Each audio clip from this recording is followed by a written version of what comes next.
Here is my Frontline upgrades to my MGB video. So you can see the back of the banjo axle here. Here's the Panhard Rod starters. I've had that on for a while actually. I do have the rear brake kit as well, but it's built for a tube axle and I'm just getting some brackets made up for the banjo axle, so that'll be on. That's the last thing to do. So I've got the drum brakes on for a little while longer. We come around here, so there's the trailing arm on the passenger side, or left side if you're in America, and this all just bolts on. It's a little bit fiddly, but actually it's a pretty good kit, I've got to tell you. You've got a couple of holes to drill there, up in there, a couple of things like that, but everything is very well measured and tolerances are very, very good. So you can sort of see the most complex part there is sort of getting that bracket on to the banjo axle there, and then from there you've got the, I'm going to turn this slightly, then you've got the Avo adjustable shock, which goes straight up into the upper part of the housing up there. You can sort of see as I go around there, there's the housing that just bolts on. Isn't that fantastic? What a piece of engineering. So there's no welding for this 4-link kit, not a cracker.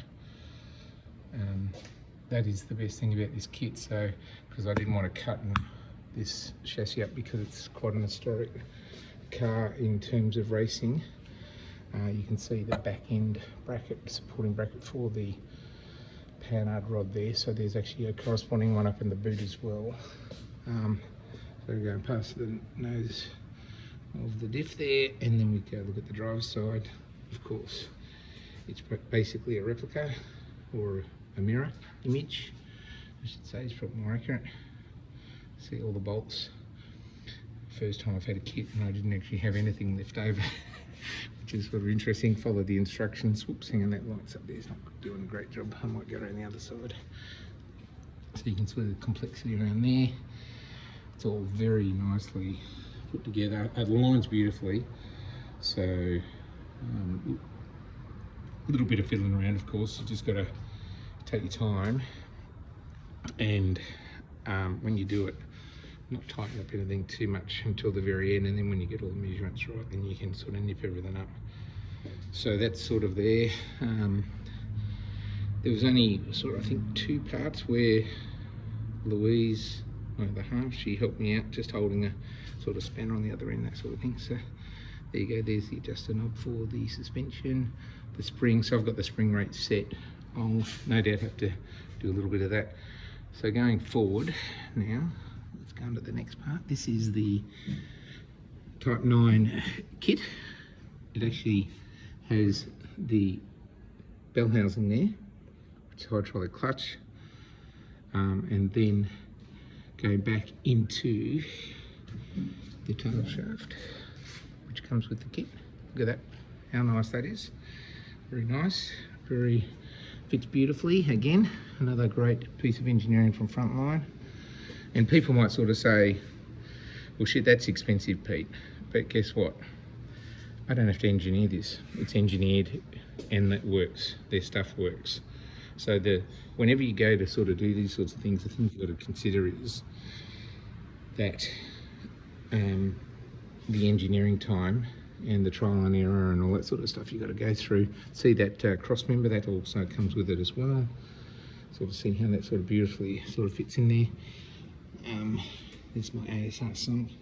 I recommend if you've got an MGB, go get a proper sump built. ASR do a really good job of sumps. And then let's get on to, this is the front suspension. So originally this car, because it's only been a race car, had actually a variable lever arm shocker, so which is unusual, which I've still got, and everything can bolt back on, but I've got the front sort of telescopic shocker kit that goes on pretty easy. The thing about this that you really have to do, really the only tricky little thing here, is if you can sort of see there, you've got to relieve the front cross member to allow the shock a little bit of room to move there. That's it. Other than that, that's about it. Fiddle around with you. Obviously you can try different sort of suspensions. This is running 700 pound springs at the front, can't remember the length, but they're the shortest you can buy off the shelf. I think I got them from Brown and Gavin, or somebody like that. Obviously there's the caliper. Now the good thing about this caliper is, in very basic terms, it takes a Volvo 4-pot pad. However, it also, I've sort of found other pads. Now those pads, there's not a huge amount of racing pads you can get in that sort of shape pad, but there is another pad that I'll sort of might do a cut and show you after this, which will also fit, and it gives you a lot more differences. I run a Hawk DTC 70 pad on the front, and when I get the calipers on the back, I'll run a DTC 60 on the rear. So that sort of gives you an idea there. Again, the front sort of view of it, it's pretty simple. Everything bolts in, beautifully designed. So then we go over to this side, looking at that, how it's all set up there. Really nice, really put together. Shock is as vertical as it can be. Again, the relief, if you can sort of, you got to relieve the cross member there. That's a bit better view there than from the other side. And then we have a look at the disc brake, vented disc. I always go for just the plain disc when you're racing. You don't need drilled or anything like that. That actually causes more problems. There's a caliper again. Fits very nicely. I've actually if you look at the standard, you can get these sort of braided lines off the shelf. I've just adapted your right angle to it. It fits much nicer, and it gives me better clearance for when the wheel's turning, that sort of stuff. The only thing I've got to do on the other side, if you've picked up in the video, I do have to wire up the bolts for the calipers, which I haven't done yet, so I do recognise that. So if anybody sees this and said, "Hey Pete, you need to do that," you're absolutely right to do it. And so that's it really from there.